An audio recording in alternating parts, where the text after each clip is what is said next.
Louisiana Beer Reviews looks at Reutberger Helles Bock beer. I've already poured it.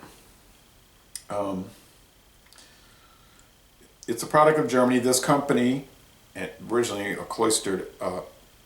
convent of cloistered nuns, was founded in 1677 during the time of the Heiliges Römische Reich, the Holy Roman Empire of the German nation, the First Reich. And it's at the foot of the Alps, very southern Germany. Although at that time, Austria was considered Germany. And that dipped down into what today is Italy. Northern Italy was considered a Germanic area. Okay, but anyway, back to this. 6.7% alcohol. Rate beer doesn't have enough scores for it to be rated, 7 ratings. Beer Advocate.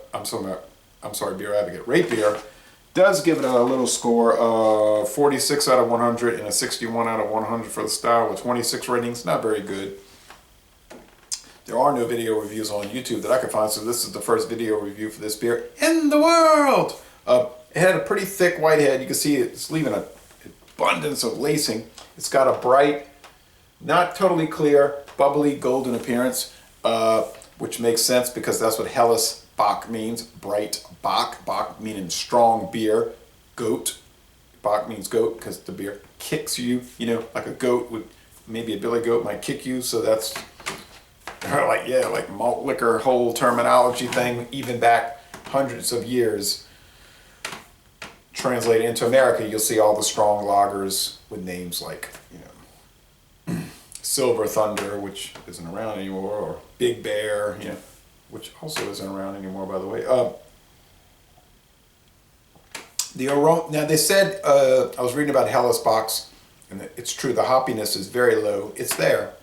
It's hidden because of the sweetness of the malts. Now this is different from American Helles Bocks because it's made with only water barley malt, hops, and yeast, whereas American Helles Bocks would be made with corn syrup, typically like your Miller Fortune, which would be 6.9, or your Old English 6%.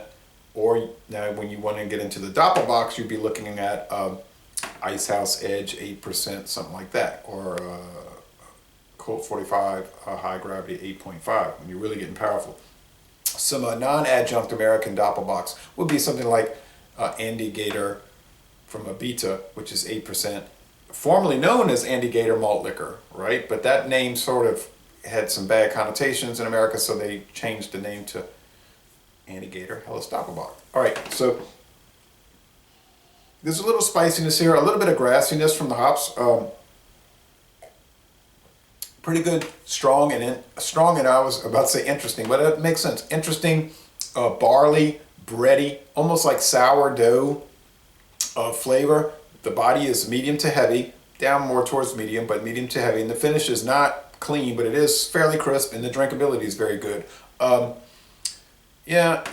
wouldn't really normally go out and buy a beer like this for $4.99 a bottle, 16.9 ounce bottle. If I'm going to drink something strong like this, I'll compromise and I'll get the Ice House Edge or King Cobra 6%, and I'll get it a whole lot cheaper.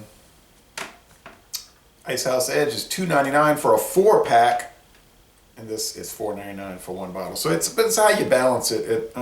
Obviously, this is a better, more pure, in some ways, beer without the corn syrup. Probably not as smooth, however. It's going to be chewy. The edge is going to be chewy. It's almost like you're eating the beer rather than drinking it. But it is very good. Back to this one. This is very good. I will say an A-. Just, I think the chewiness sort of detracts a little bit. I had their Export Dunkel and their Export Helles.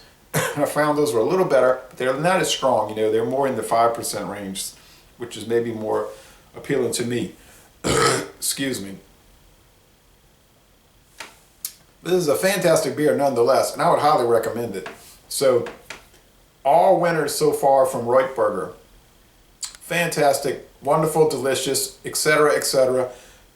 Laissez les bons temps rouler, and y'all come on down to Baton Rouge and go to a Southern University Jaguars baseball game. They need all the support they can get. considering their woefully bad record in 2015.